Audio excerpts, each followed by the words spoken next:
Aí fala também mal, fala que a Atlântida nunca existiu, que isso é coisa viagem da maionese, que Lemúria nunca existiu. Aí fala que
desacreditando os benfeitores espirituais, dizendo que Ramatiz não existe, que Atlântida não existe, que Lemúria não existe. Aí as pessoas ficam, ai meu Deus, não sei quem eu acredito agora.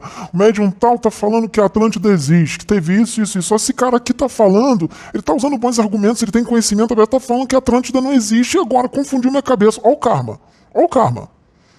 Confundiu minha cabeça, ó o karma. E aí, em alguns ele vai convencer. Aí a pessoa deixa de acreditar na Atlântida, deixa de acreditar em Ramatiz, deixa de acreditar num médium que está fazendo um trabalho bonito, porque o cara conseguiu convencer aquela pessoa, tirou a pessoa do caminho da evolução. Tirou a pessoa da evolução. Fechou, engessou a mente da pessoa. Ou seja, impediu a pessoa de evoluir. E imagina se ele faz isso com 1.000 pessoas, 2.000. Imagina a quantidade de karma, porque vai responder por cada pessoa que foi desviada. Então, tudo começou com Sclater, né? Que é esse geólogo, criou-se a teoria, né? Na tentativa de explicar a presença dos lêmures, né? Em Madagascar e também no continente indiano. E aí veio a Blavatsky dizendo haver um mestre ascensionado, já falamos sobre isso no canal, chamado Kuthumi, que nunca foi encontrado, né? Que também que teria criado essa questão toda, ensinado a ela essa questão das raças, né? Sendo que a raça lemuriana seria a terceira raça raiz, precedente à raça atlântica. A própria Helena Blavatsky, né? Que misturou isso tudo. Depois o William Scott Elliott, que era o parceiro aí de Helena Blavatsky na divulgação da teosofia.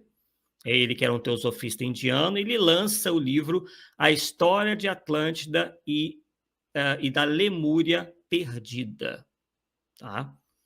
O Edgar Cayce, né, que também foi inspiração para Edgar Armond, com as previsões que até o final do século XXI a Atlântida submergeria, né? Quer dizer, voltaria à tona, e isso não aconteceu, né, como já é esperado. Eles acertam uma e erram 1.000, né? E isso aí realmente foi mais um dos erros do Edgar Cayce. Falamos para vocês sobre Emmanuel, que foi o que inspirou Edgar Armond a escrever o livro Os Exilados da Capela, que é tido como espírita, assim como o livro A Caminho da Luz, que tem também uma série de problemas, né? Boa parte desses problemas a gente vê que o autor espiritual teve como inspiração as teses da teosofia. Estamos mostrando ali o Alfred Wegener, que está, né, foi apresentado na pequena aula ali, né, que trouxe a ideia, né, da existência, né, dos continentes se movendo, né, e que foi referendado depois pelo Robert Palmer, já quase na década de 70, finalzinho da década de 60, né, nos falando aí, desenvolvendo a teoria, né, chamada tectônica de placas, né? E isso tudo está lá no nosso livro, está aqui no nosso livro, né, Atlântida, o mito e minha perspectiva espírita e científica, que tem justamente como finalidade reforçar a união que deva haver entre espiritismo sério, que é o de Allan Kardec, e a ciência, uma vez que não cabe ao espiritismo passar por cima da ciência naquilo que é o seu escopo, né? Porque a ciência humana estuda o mundo físico, enquanto o espiritismo é uma ciência que estuda o mundo espiritual, segundo a própria concepção de Allan Kardec, né? O mundo espiritual tem as suas leis, tem a sua realidade, o mundo físico tem outra, né? Nós, quando encarnamos em corpos físicos, estamos ligados às contingências do mundo físico.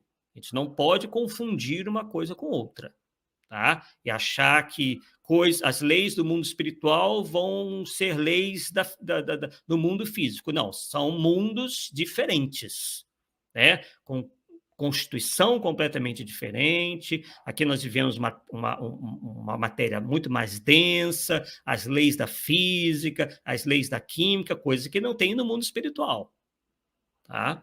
Que é uma matéria muito mais sutil, enfim, né? Com todas as suas características. Aí fala que Ramatiz também não existe, que Ramatiz é coisa da cabeça de um pseudo-médium. Começa a falar que Ramatiz é um espírito que não existe, que inventaram isso. Aí fala mal de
Então o que esse cara está fazendo? Ele está desacreditando um monte de planejamento da luz.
Há, inclusive, uma dessas pessoas, uma médium no estado de São Paulo, que é médica, inclusive, que é bem um retrato disso.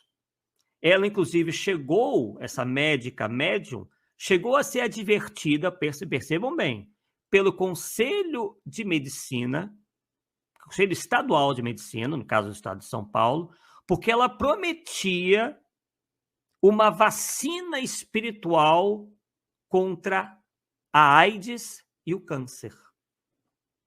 Vejam bem. E ela dizia, e continua dizendo, né, que essa vacina foi trazida pelos ETs, pelos extraterrestres. Está desacreditando um monte de planejamento da luz. Então ele adquire karmas estrondosos. Porque ele está influenciando um monte de gente, porque ele tem embasamento. Sabe qual é o embasamento dele? Ele usa doutrina, que ele já estuda há 30, 40 anos. Ele fala de uma forma que faz com que aquilo não seja verdade. E é verdade. É porque ele estuda há muito tempo e ele usa argumentos que vai convencer um monte de gente. Então, o que ele faz? Ele está adquirindo karmas, porque ele está desacreditando, influenciando um monte de gente a desacreditar, a não acreditar em planejamentos que foram todos planejados, esses planejamentos foram todos feitos nas esferas superiores, pelos benfeitores espirituais. Então está querendo destruir trabalhos programados pela espiritualidade maior. Então os karmas são estrondosos, mas na cabeça dele, ele está certo. Como é que fica?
demoníaca.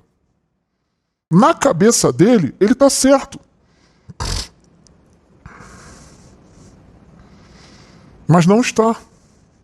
Está desacreditando um monte de médium que está fazendo o bem, que tem os seus erros, comete erros, sim, equívocos, mas são médios que estão ali fazendo o bem, estão fazendo um trabalho bonito. Nós, os golfinhos, nós ficamos emitindo a nossa alegria para vocês, que é a expressão da alegria de nossa consciência divina. E Não, e essa pessoa, ela é tão despreparada, né, em todos os aspectos, que ela acha que os golfinhos, porque isso ficou muito impresso na cabeça das pessoas, né, novamente em função da televisão, em função do cinema, de que golfinhos são animais muito amistosos, né? Porém, mal sabem, né, isso vocês podem consultar, inclusive biólogos e tudo mais, que golfinhos podem sim atacar, né? Podem sim ser bastante agressivos. Tá? Quer dizer, essa imagem que ela tenta passar aí de golfinho, alegria, isso é só... Então vocês vão ver agora esse absurdo. Vamos lá.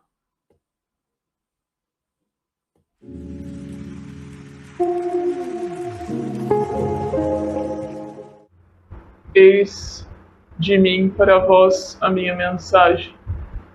Estou para vocês neste momento petrificado. Estou nesse momento petrificado. Então é um espírito que diz que está petrificado, né, na forma, né, lá da grande esfinge de Gizé, no Egito. Neste agora, vocês me conhecem como um monumento. Vocês me conhecem como um monumento, mas é um monumento, né? Está. Para muitos de vocês, sou chamada de esfinge. Vocês, pouco a pouco, ao acordarem do sono profundo, também em conjunto acordarão todos aqueles que foram petrificados. Vejo aquilo que eu já falei para vocês. A velha tática.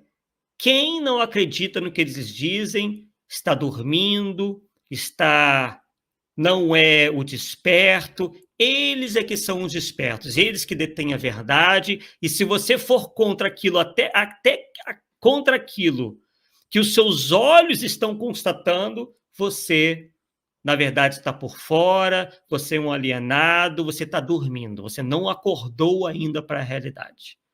Então, é uma maneira, né, de eles também fazerem com que a pessoa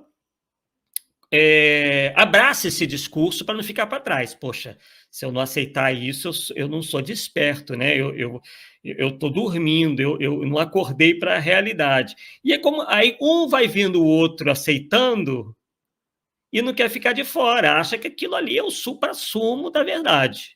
Né? Então, eles são muito... Né? Eles sabem manipular bem a cabeça das pessoas. Todos que estão também em um processo latente.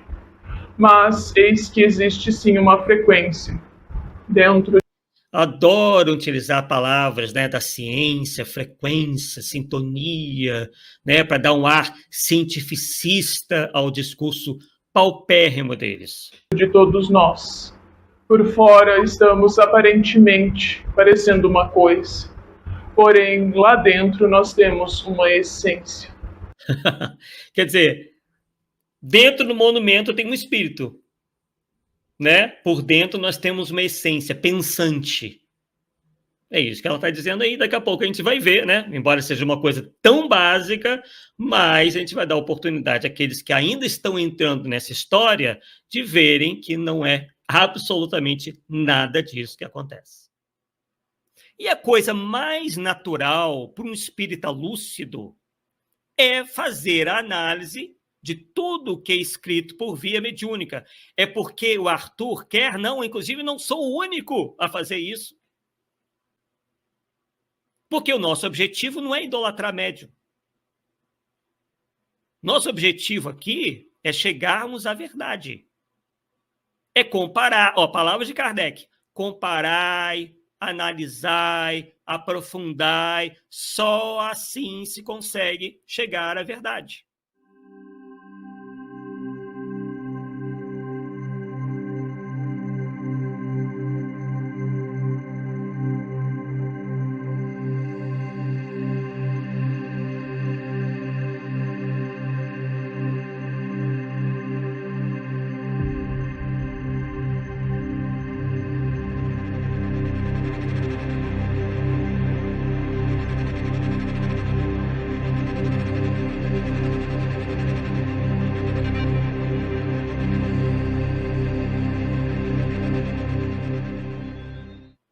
Então, essas pessoas estão acostumadas em reverenciar pessoas, em colocar pessoas em pedestais. É por isso que elas caem nas artimanhas do falso Kardec.